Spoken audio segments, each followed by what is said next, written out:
Olá, boa noite. Prefeito de Uberlândia anuncia a abertura de licitação para 5 obras na cidade. Nicolás Maduro diz que vai fechar a fronteira entre Brasil e Venezuela ainda hoje. No estúdio falamos sobre educação sexual. Como e quando falar de sexualidade? O Jornal da UFO está no ar.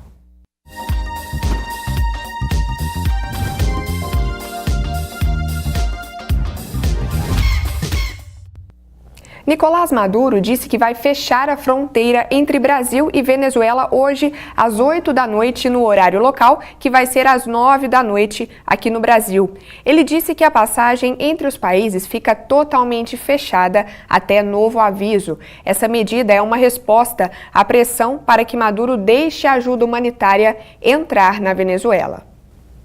Ontem foi publicada no Diário Oficial de Uberlândia e no Diário Oficial da União a abertura do processo de licitação para obras viárias na cidade. Na manhã de hoje, o prefeito fez o anúncio oficial. Segundo o prefeito Odelmo Leão, as primeiras intervenções viárias serão feitas em pontos estratégicos para melhorar a mobilidade urbana. As obras são as seguintes: ponte na Avenida Oscarina Cunha Chaves, ponte e prolongamento na Rua da Carioca, duplicação da ponte Cícero Naves de Ávila sobre o rio Uberabinha, prolongamento da Rua das Papoulas até a Rua dos Jasmins, viaduto na Rua Conrado Brito, no bairro Custódio Pereira. Ao todo serão R$13.800.000 investidos. Na apresentação, o prefeito explicou o processo para estas licitações e comentou sobre as próximas obras. Nós estamos fazendo um modelo de RDC. É uma licitação mais simplificada, onde aquele que der o menor preço é que é o vencedor da obra. Logicamente, dentro das técnicas. Então, o prazo da publicação são 15 dias. E o prazo é 30 dias para a conclusão do edital e assinatura de contrato. Todas essas obras aqui mencionadas, em torno de 15, até o mês de junho deste ano, terá que estar com o seu edital publicado e obedecendo esses prazos. Para começar a falar do nosso tema de hoje, a gente foi às ruas para saber a partir de que idade, e como começaram a falar de sexualidade as pessoas com quem a gente conversou. Vamos ver. Os primeiros contatos geralmente é com a família mesmo, com os pais, com as mães e tudo. Mas antigamente não tinha essa conversa tão aberta igual é hoje, né? Hoje a gente eu converso mais com meus filhos sobre isso e tudo. E o segundo contato é com amigos, na escola, né? E nos campos de futebol, brincando lá, jogando futebol. Meus pais nunca me falaram sobre isso, não. Eu aprendi mais no colégio, os professores, sabe, as aulas de biologia. Eu tive o primeiro contato com os meus pais aos meus 11 anos, mais ou menos. Eles sempre me orientaram em casa, me falaram o que era, nunca me esconderam nada, para quando chegasse na rua, não ser nada novidade, não assustar com nada. E você acha importante as pessoas discutirem sobre isso com os amigos, na escola? Sim, eu acho muito importante, porque se você tem a orientação, evita você fazer besteira. Tipo, minha amiguinha tá indo mais cedo, tudo, mas os meus pais me orientou que não tá na hora certa, que vai ter um momento que aquilo vai chegar, eles abrir para você poder conversar com eles sobre isso, você ter intimidade de falar com seus pais, é maravilhoso, porque evita muito erro, evita muita coisa que está acontecendo no nosso mundo atualmente. Não só na sexualidade, mas nas drogas também, outras coisas. Para falar sobre o assunto, a gente conversa hoje com a Helenita Pinheiro, professora da Faculdade de Educação da UFO. Boa noite, Helenita. Muito obrigada pela presença. Boa noite. E a gente conversa também com a Mônica Lima, que é psicóloga e especialista em sexualidade, psicóloga formada pela UFO, não é, Mônica? Sim, Boa noite, muito obrigada. Boa noite. Mônica, eu queria começar com a pergunta-chave. O que é, afinal, a educação sexual? A educação sexual é o ensino. Nós vamos ensinar os jovens a como lidar com as questões da sexualidade. E tem que deixar claro que é em qualquer idade, só que cada idade nós vamos falar de forma conforme a idade, a fase da criança ou do adolescente ou do adulto. Então, é ensinar sexualidade, não é sexo. É não diferente. É ensinar sexo. É ensinar a se comportar, é ensinar a cuidar do próprio corpo, é ensinar a respeitar o outro, é ensinar sobre as questões das doenças sexualmente transmissíveis, sobre a prevenção. Então, é inúmeras coisas que nós vamos ensinar dentro da educação sexual. Você comentou da idade, não tem uma idade certa, então? Para começar a falar? Todas as idades estão relacionadas com a sexualidade, desde quando nasce até quando morre, esse ser tem a sua sexualidade. Se a criança faz alguma pergunta relacionada à sexualidade, nós vamos responder conforme a pergunta dela. Claro que nós vamos responder com a forma infantil. E o adulto ou o adolescente, nós vamos explicar de uma forma mais aprofundada. Mas então, sempre respondendo. Sempre respondendo. E procurar saber onde é que a criança ouviu sobre isso. Porque a questão do abuso está muito relacionada a isso também. Às vezes a criança, sexual. O abuso sexual. Às vezes a criança faz uma pergunta e a gente pode falar assim, onde você ouviu isso? Quem te falou isso? Onde você leu sobre isso? E aí indagar a criança para entender, porque talvez ela ouviu ou está acontecendo alguma coisa. Então tem que responder.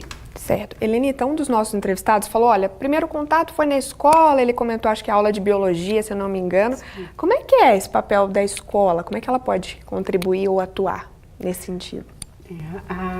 O primeiro aspecto é que a educação sexual ou a sexualidade, ela diz respeito sobre nós como sujeitos biológicos, como sujeitos sociais, culturais, enfim. As disciplinas das ciências da natureza, ela tem um comprometimento com a explicação do funcionamento anatômico e fisiológico do organismo humano. E esse conhecimento sobre esse funcionamento, ele diz respeito ao sistema urogenital. Então, ele diz respeito também sobre os processos reprodutivos. Mas a sexualidade, ela não é reduzida. Então, quando a garota diz na escola, a aula de biologia me proporcionou entender algo sobre isso, ela está dizendo, olha, a escola, com o conhecimento científico acumulado do campo das ciências da natureza, da biologia, trouxe informações que me diz sobre o meu corpo, sobre o funcionamento anatômico e fisiológico dele. Mas esse funcionamento, ele ganha um contorno social, cultural, religioso, que vai dizer do modo como a gente vive, pensa e convive com o nosso próprio corpo e com o corpo do outro. Não há possibilidade da existência de um ser vivo sem um outro que dê origem a ele. Essa é a grande lição da biologia. Certo, que é uma matéria da escola desde que a criança é muito nova. Que é, exatamente. E é uma forma de falar sobre esse assunto, então. E é uma das dimensões da sexualidade. Ela não é a única, mas ela é uma das dimensões da sexualidade. E as ciências, no Brasil, na educação brasileira, no currículo escolar, a disciplina das ciências, desde os primeiros anos da escolarização das crianças até o final da escolarização no ensino médio, o corpo humano, ele é um tema da escola. A escola tem compromisso e responsabilidade de apresentar todo o conhecimento acumulado desses campos científicos, da anatomia, morfologia, fisiologia, sobre como gera uma vida de uma planta, de uma bactéria, mas também uma vida humana. Certo. Mônica, você acha que é difícil falar sobre sexo, sobre sexualidade em casa? Por mais que se tenha um monte de informação aí nas redes sociais, ainda é mito, ainda é tabu. Muitas coisas as pessoas deixam de falar em casa e deveriam falar em casa. Porque a escola, ela tem um papel, a casa, né, os pais têm outro. E muitas vezes esses jovens aprendem onde? Com os coleguinhas, que também aprenderam nas redes sociais. Então, informação eles têm, porém, essas informações deveriam estar sendo passadas realmente de casa, a base. E a escola, profissional da área da saúde. Então, eu consigo perceber assim, que a sexualidade, como a professora falou, ela é biopsicossocial. Então, ela não é só com o pai ou só na escola. E a sociedade também tem um compromisso em trabalhar essas questões da sexualidade com os jovens, com as crianças, porque tem muitas dúvidas, por incrível que pareça, e são dúvidas básicas. Por ainda exemplo? existem. Quando eu dou alguma palestra para adolescentes, eles ainda perguntam, mas e a camisinha? Eu tenho que usar mesmo? Mas e se eu fizer vasectomia? Eu tenho que usar? Eu vou evitar o filho. E a questão das doenças? Então, tem a informação, mas não tem ainda a dimensão de respeitar o corpo dele e do outro, de entender o que cada um quer e se estão preparados para começar uma vida sexual. A sexualidade, como eu falei antes, né, não é somente sexo, é muito mais do que isso. Então, em alguma etapa da vida, algum ponto tem que ser trabalhado. Isso é até na questão dos idosos, né? Tem questões relacionadas aos idosos que a gente pensa, não, o idoso já sabe, né? Já viveu, já é maduro, mas não, ainda tem dúvidas. Tanto que hoje a gente sabe que entre os idosos está aumentando o índice de HIV. Informação eles têm. E experiência de vida Experiência de vida também tem. Então, a educação sexual ela tem que estar em todos os âmbitos, em todos os ambientes. Nas redes sociais, elas precisam estar na mídia, nas escolas, em casa. Tem que ser discutido. Helenita, na sua opinião, quais os desafios de falar sobre a sexualidade, de promover uma educação sexual na escola? Nós temos algumas frentes de desafios. Um dos primeiros bastante consolidados é o modo como culturalmente a sociedade, especialmente a sociedade brasileira, ela desenvolve o que eu chamo, e vários pesquisadores, de pedagogia do medo. O que é isso? Isso seria, eu não vou falar de sexo porque eu vou permitir que a criança ela experimente o ato sexual ou experimente a sua sexualidade. Se eu falo, parece que eu estimulo. Se eu falo, parece que eu estimulo. Mas veja, nós temos essa ideia de que nós não podemos falar desde cedo com a criança. Mas nós temos um dado efetivo que de 15.005 meninas de 10 a 14 anos de idade no Brasil deram à luz em 2017. 10 a 14 anos? 10 a 14 anos de idade. Muito novas. Então, eu estou dizendo que eu tenho um número muito grande de crianças e eu estou te falando dos notificados. Os não notificados nós não estamos falando. Eu estou falando de dados oficiais do Ministério da Saúde no Brasil.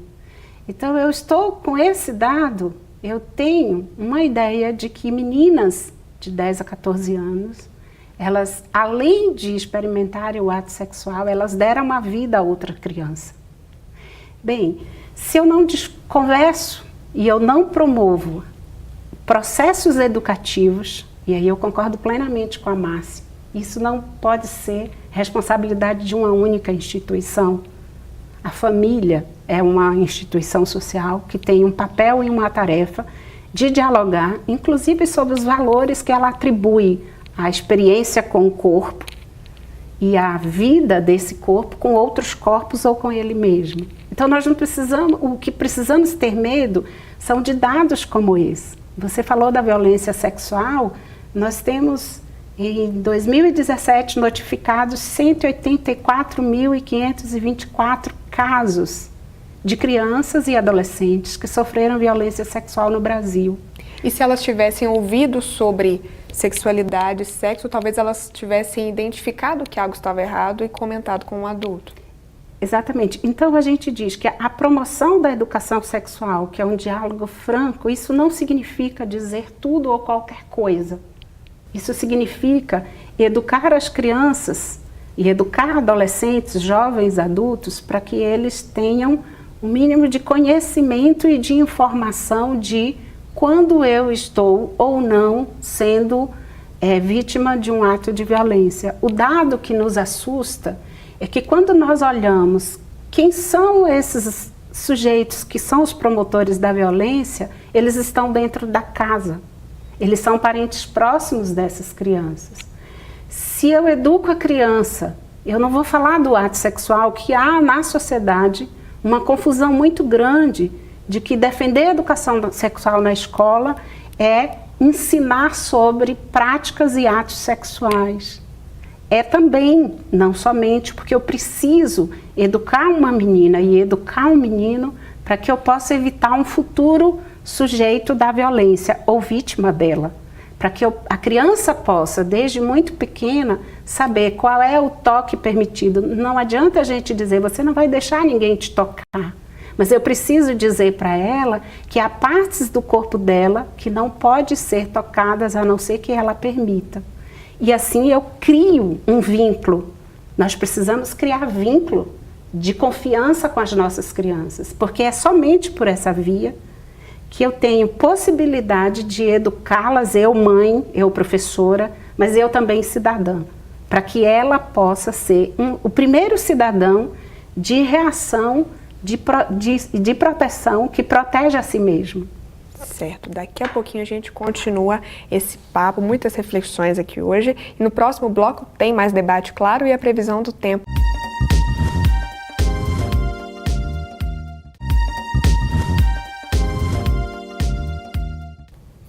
Para amanhã tem previsão de chuva na nossa região. Vamos conferir.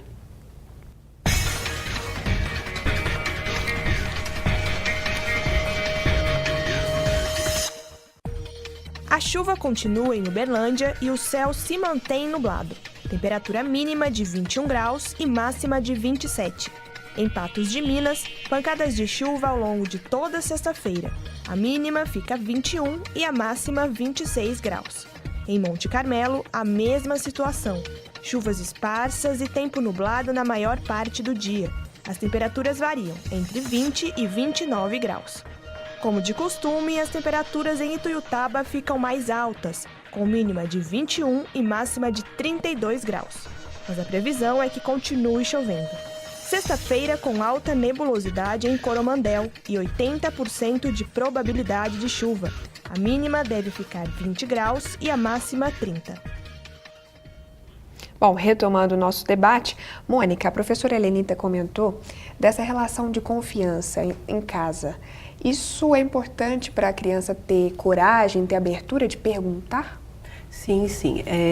Confiança, isso tem tudo a ver como ela vai ser um adulto. Porque se ela confia nos cuidadores, ela vai confiar mais nela mesma, quando ela estiver, né, na adolescência, na fase adulta.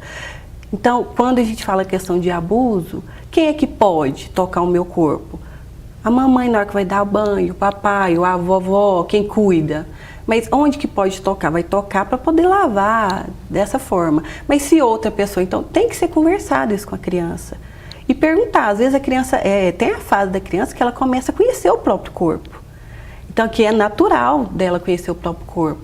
Agora, se ela começar a questionar algumas coisas, tem que verificar com a criança. Por que você está fazendo essa pergunta? Quem falou isso para você? Porque a criança, ela tem um vínculo, que não é só com o pai, com a mãe, com a avó. Então, algum coleguinha, algum vizinho, o que aconteceu? A confiança, ela se estabelece quando tem esse diálogo, quando tem esse carinho. E a gente sabe que, como a professora falou, os abusos acontecem dentro de casa. E tem uma questão que eu gosto de citar, que a gente tem às vezes a impressão, né, e culturalmente a gente tem a impressão que quem abusa é a figura masculina, que o pai, ou o tio, ou o avô, ou o vizinho. Mas nós temos também mães que abusam. Mães que abusam dos próprios filhos? Sim, sim. É porque a gente tem essa questão romantizada que a mãe nunca faria isso. Mas tem casos que mãe abusa do filho ou da filha. Existe mulheres, também, né? Mulheres que fazem isso. E aí é complicado, né? Porque para onde essa criança vai correr? De onde que ela vai tirar ajuda, né? Porque dentro de casa já acontece. A escola, Helenita, você acha que de alguma forma pode perceber sinais, pode fazer algo para ajudar essa criança nesse caso? Em regra geral, a professora ou a coordenadora da escola, em muitos casos, são elas as primeiras a entrarem em contato e tomarem consciência de que isso está acontecendo com aquela criança. Então, nós temos relatos de casos da educação infantil, porque a criança entra cada vez mais cedo na escola. Então a gente tem relato de caso de crianças de 3, 4 anos que no momento do banho ou no momento que ele vai ao banheiro, ele passa um bom tempo na escola, é a educadora ou a professora da sala de aula para quem ele reclama de algum desconforto. Então, muitas vezes, muitos casos, é o profissional da educação que se depara. Veja, a criança ela não está presa no mundo, ela não vive só na escola, em casa. Ela transita. Hoje a criança ela está em casa, mas ela também está no espaço público, ela também vai à escola. Ela conversa com muitas outras pessoas que não apenas o pai ou a mãe ou os responsáveis. Nem sempre eu tenho o pai e a mãe, mas eu tenho alguém responsável por essa criança. Então, uma dinâmica da educação, uma perspectiva da educação sexual seria essa, de nós educarmos, conversarmos com as crianças sobre o próprio corpo, a partir de saberes e conhecimentos acumulados. Eu vou sempre defender que a escola é o lugar da apresentação do conhecimento científico. Mas uma criança que chega e me diz que ela está sentindo dores, ou se ela está arranhada, ou se ela tem alguma coisa, ou a irritação dela, ou o que pode ser visto por alguns ou pela própria escola como indisciplina, pode ser um grito de socorro dessa criança. Então, não tem como o profissional da educação ele não pensar sobre essas questões, não ter na sua formação conhecimento, acesso ao conhecimento, para que ele possa lidar cada vez mais cedo. Por quê? Porque a criança está chegando cada vez mais cedo. Então, a gente tem esse aspecto. Eu gostaria de ressaltar que quando a gente fala da educação sexual e defende, não é apenas em função do número da violência praticada contra criança, adolescente, ou contra mulheres adultas, jovens, pessoas homossexuais ou transexuais, mas nós queremos dizer que isso é um direito. A criança é considerada como sujeito, como cidadão no Brasil. Né? Se ela é cidadã, ela tem direito ao conhecimento do próprio corpo dela, dos corpos de onde ela é fruto.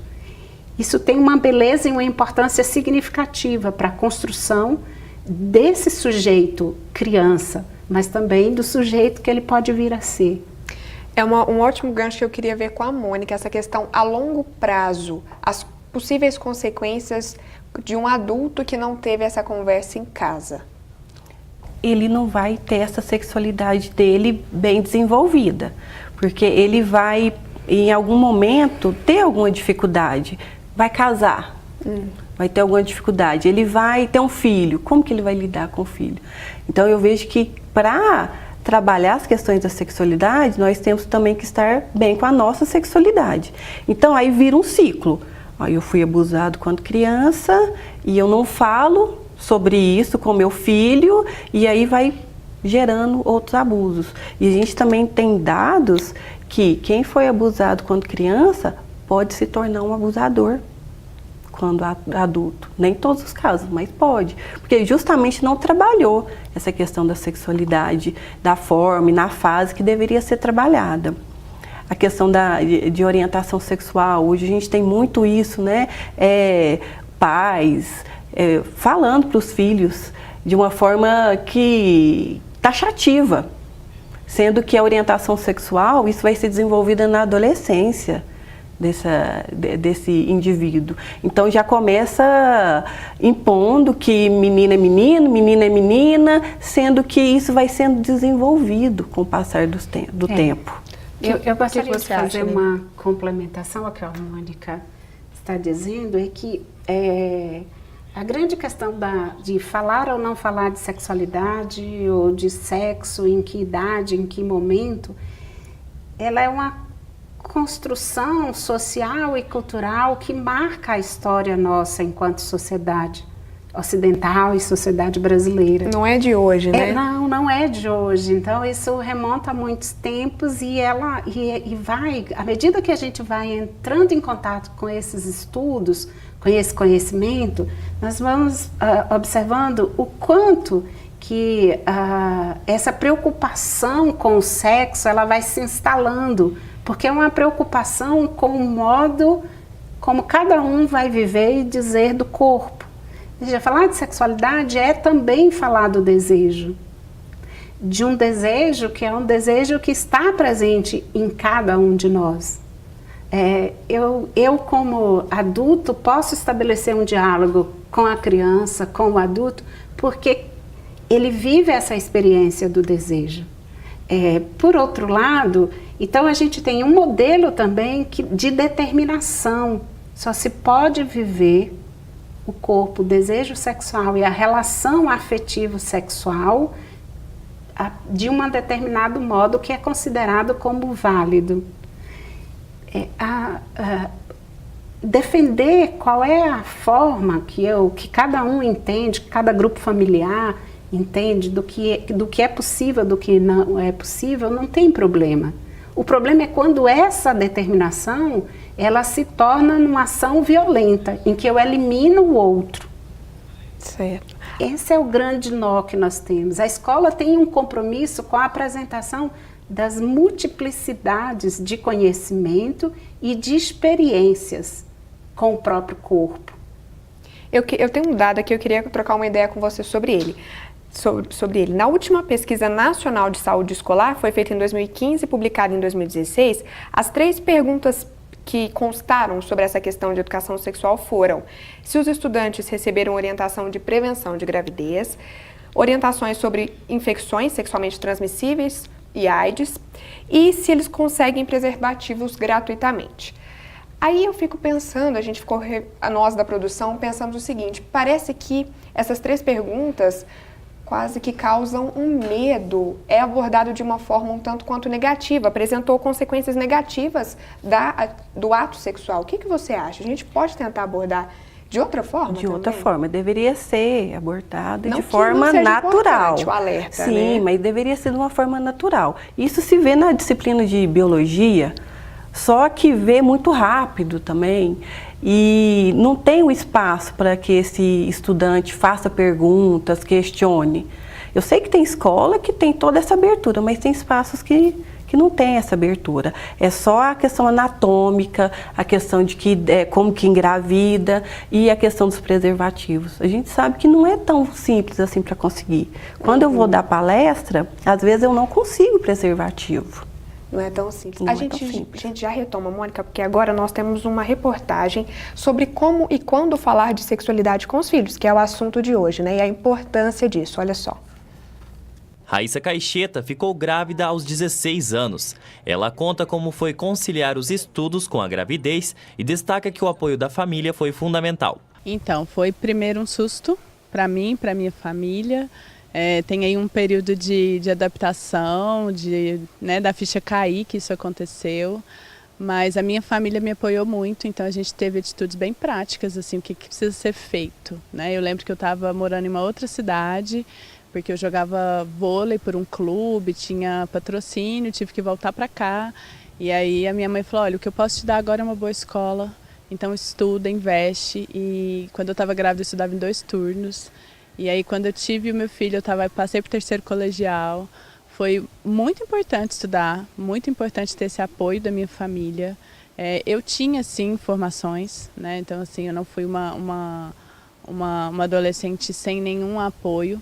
Mas a gente percebe que essas informações também são rasas, né? Mas como tocar no assunto da sexualidade, a doutora Thaís França explica como pode ser a abordagem correta dos pais. Eu gosto muito de falar com os pais o seguinte: eu acho que a demanda da criança é o que vai nos nortear. Então, se a criança chega com uma dúvida, com uma queixa, diante daquela dúvida, do que foi abordado, a postura dos pais e a ação dos pais vai ser de acordo com a demanda dessa criança. Então, essas dúvidas vão aparecer, são naturais, elas vão aparecer ao longo da vida, e a postura dos pais, né, é na tentativa de responder essas perguntas e não de trazer informações que às vezes essa criança não está apta a ouvir, né? De conseguir informar, orientar, porque a dúvida vai surgir. A médica ainda lembra que se houver dificuldade de conversa entre a família, é importante procurar um profissional que possa dialogar abertamente sobre o assunto e esclarecer as dúvidas. A sexualidade, ela começa, né, na infância, na adolescência, com todas as vivências e experiências que são adquiridas. Então, se a família, né, tem um pouco mais de dificuldade por questões religiosas, questões sociais, não se sente preparada para aquilo, um profissional especializado pode auxiliar. A terapia sexual, ela vem para auxiliar nessas questões. O Brasil tem enfrentado dificuldades para diminuir os índices de gravidez na adolescência. De acordo com o Ministério da Saúde, a cada 1000 adolescentes entre 15 e 19 anos, 56 ficam grávidas. Por mais que hoje em dia tenhamos muitas informações pelo acesso à internet, é importante lembrar que o diálogo com os pais é essencial. Ainda existe muito tabu, né, no assunto sexo na gravidez, descoberta sobre o próprio corpo. Então hoje eu consigo trazer isso para o meu próprio filho, que está com 15 anos hoje, de uma forma muito mais aberta, muito mais fluida, para que ele se sinta também acolhido para falar sobre as questões que ele sente, né, e que ele está passando. Então a experiência foi desafiante para mim. Eu não parei de estudar, né, eu até tive essa oportunidade de continuar, mas eu percebo que foi um respaldo até para que eu fizesse diferente com os meus filhos, para que eu tivesse base para isso. A gente falou muito como a educação sexual pode preparar a pessoa para conviver com ela mesma, com a sua própria sexualidade, mas eu queria ver com a Helenita como é que uma criança, um adolescente que tem essa conversa pode aprender também a respeitar o outro, o corpo do outro, a orientação sexual do outro, por exemplo. Esse processo educativo, e quanto mais eu uso de elementos claros e da verdade com a própria criança sobre essa relação, mas eu ajudo ele a entender a si e a entender o outro. Então é sobretudo uma relação que é de confiança, mas que é uma relação, um processo educativo para que esse sujeito seja um sujeito que respeite a diferença. Eu sou algo, eu me torno algo, mas o outro também é algo e se torna algo. Então, a defesa da educação sexual por todas as associações científicas e todos os professores, psicólogos e profissionais da saúde é para que a gente possa construir relações cada vez mais de respeito, cada vez menos de violência. Certo. Helenita, Mônica, muito obrigada pelas contribuições de vocês. Fica aí muitas reflexões para todo mundo, né? Obrigada a você também pela companhia. O Jornal da UFO fica por aqui. Na edição de amanhã, aproveitando o clima de Oscar, a gente fala sobre representatividade no cinema. Uma ótima noite para você e até amanhã.